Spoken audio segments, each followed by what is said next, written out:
Hi everyone, welcome back to Lulumath.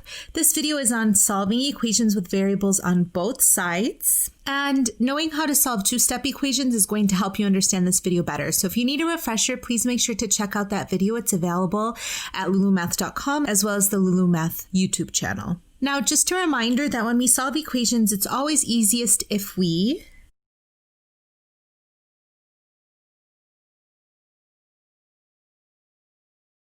get the variables on one side of the equation and the constants on the other side of the equation. And a good tip to help you out when we're solving equations with variables on both sides is to move the variables to the side that has more variables on it. Again, this is not necessary, but when you do it this way, it might make things a little bit easier when you're trying to solve. Again, absolutely, positively not necessary. Okay, so now we want to solve the following equations. And in our first equation, we have 5x minus 9 equals 2x plus 15. So looking at what we have here, we have 5x minus 9 is one side of our equation, and 2x plus 15 is the other side of our equation. And as you can see, we have a variable of 5x on the left side and a variable of 2x on the right side. And we have a constant of negative 9 on the left side and a constant of 15 on the right side. So what I'm going to do is get rid of the variables on one side and put them on the other side by using my inverse operations. So I'm going to follow the tip that we had, and since we have 5x and 2x, 5x is more than 2x, so I'm going to keep the variables on this side, and I'm going to get rid of them on the right side. Now, since this is a positive 2x and I want all of 2x to go away, I'm going to subtract 2x. And I know this works because 2x minus 2x is 0. So that cancels out. But whatever I do on one side, I have to do on the other side. So I'm going to subtract 2x on the left side. So when I do that, I end up getting 3x, and then I'm going to copy down the rest of this. So I'm going to copy down this minus 9, and then I'm going to say equals, and then the 15 is left over on the right side. The 2x minus 2x has gone. It's canceled out. So if you see here, I now only have variables on the left side, which is what I'm trying to do. I'm trying to get the variables on one side and the constants on the other side. Since the variables are only on the left side, that means that I don't want constants on the left side anymore. So I'm going to get rid of this negative 9.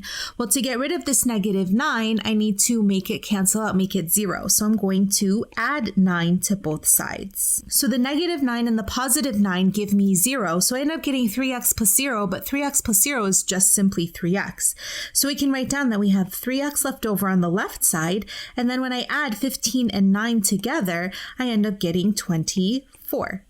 Now, at this point, I've gotten my variables on the left side and my constants on the right. So my variables and constants are on opposite sides. So now what I need to do is get rid of this 3 that we have here. So this is 3 multiplied by x. And the opposite of multiplication is division. So I'm going to divide by 3 on both sides.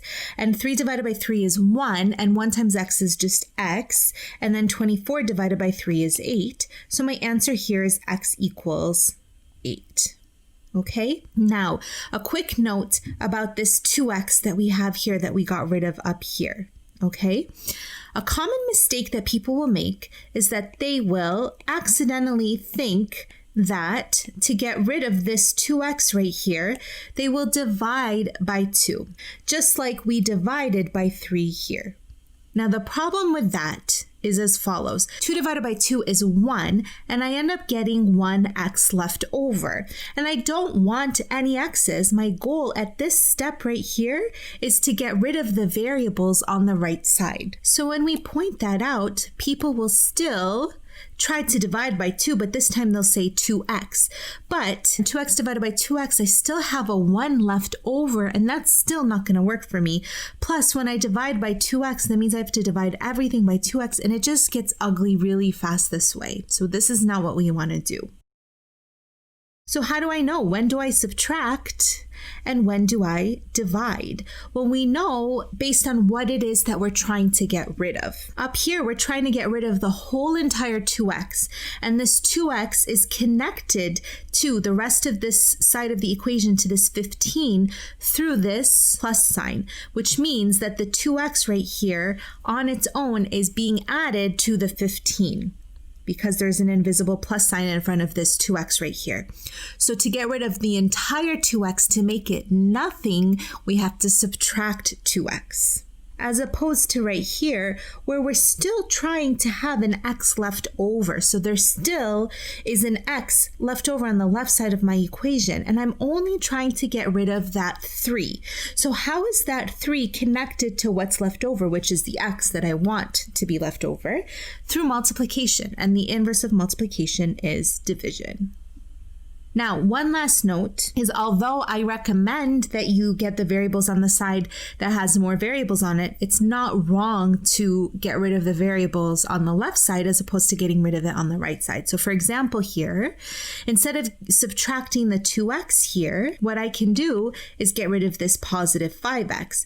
And although it's connected to the 9 through subtraction, the subtraction is for the 9, and I have an invisible plus sign here, and I want to get rid of all of the 5x. So to get rid of it, I would have to subtract it. And I know that this is correct because 5x minus 5x is 0. I have nothing left over, which is my goal. But whatever I do to one side, I do to the other side. And if you notice, I'm writing it down underneath the like term. So instead of writing it under the 15, I actually write it underneath the 2x because the 2x and the negative 5x are like each other. So then I have a negative 9 left over, and then 2x minus 5x is negative 3x, and then I copy down the plus 15. Well, now I have variables on the right side, and they're only on the right side. So since I only have variables on the right side, that means I want no constants on the right side. So that means that I need to get rid of this 15. Well, to get rid of a plus 15, I would have to subtract 15. So subtract 15 on the right side, subtract 15 on the left side. 15 minus 15 is 0, which is what I'm looking for, so that's exactly right. Negative 9 minus 15 is negative 24 equals negative 3x. Now I've got variables on one side and constants on the other side. Now again, my goal is to get this x alone, so it's connected to the negative 3 through multiplication. This time I only want to get rid of the negative 3, not the entire negative 3x. So I'm going to divide by negative 3. Whatever I do to one side, I do to the other. Negative 24 divided by negative 3 is positive 8.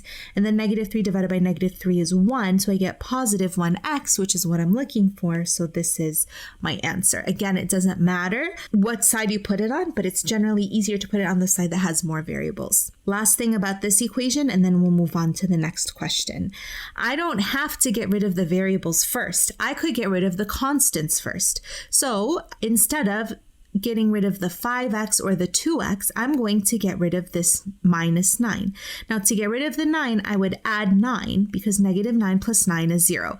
Well, whatever I do to one side, I would do to the other side of my equation. So I would get 5x, negative 9 plus 9 is 0, it cancels out, equals 2x, and then 15 plus 9 is 24. So I get plus 24. So now I have all of my constants on the right side, which means on the right side, I don't want to have any more variables. So I would need to get rid of this 2x. Well, to get rid of this 2x, I would subtract it. And whatever I do to one side, I do to the other side. 2x minus 2x is 0, which is what I'm looking for. I want the entire x's to completely go away. And 5x minus 2x is 3x.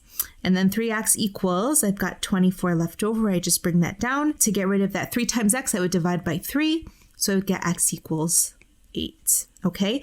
And if I wanted to, I could have gotten rid of the 15 first. Your first step when you get to this point in solving equations, you really could get rid of any one of those 4 terms. It's completely up to you. But once you make that decision, you need to make sure you get the variables on one side and the constants on the other to help you solve this correctly. Okay, in our next example that we see here, we've got 3 minus 6g equals 4g plus 7. Here, this 3 is a constant. This negative 6g is a variable. This 4g is also a variable. And this 7 is a constant. And this equal sign separates my two sides of my equation. At this point in time, I can get my variables together on one side, or I can get my constants together on one side. It doesn't matter. I'm going to get my variables together just because I randomly choose to do it that way. And I have negative 6g here and positive 4g here, which means that there are more variables on the right side of my equation. So I'm going to get rid of the variables on the left side of my equation. I'm going to get rid of this negative 6g. Well, negative 6g, to get it to go away completely, the entire g to go away, I would have to add 6g. That would make this 0. Negative 6g plus positive 6g is 0. But whatever I do to one side, I need to do to the other side. So once I do that, on the left side, I have a 3 left over. And on the right side, 4g plus 6g is 10g, and then I just copy down this plus 7. Well, I've put all the variables on the right side, which means that I want to get rid of the constant on the right side, or the 7 that's on the right side. So to get rid of the 7, I would have to subtract 7. Well, whatever I do to one side, I do to the other side of my equation. All right, 7 minus 7 is 0, which is what I'm looking for, and then 3 minus 7 is negative 4. So I get negative 4 is equal to 10g, just bring that down. Now I want to get rid of this 10, but I want the g left over. So if it's 10 multiplied by g, I would divide by 10. And whatever I do to one side, I do to the other side. So now 10 divided by 10 is 1. I have a g left over. So my answer is g equals negative 4 over 10. Now 4 is not evenly divisible by 10, but I can reduce it. They're both divisible by 2. So that means that my final answer is going to say g equals negative 2 over 5. Or if you prefer to divide it, you could just say that the answer is negative 4/10. That's it for this video. If you have any questions, let us know in the comments below or at lulumath.com, where you can also find blank or completed notes. If you found this video useful, please make sure to subscribe and share with others. Thank you, and we'll catch you next time. Bye.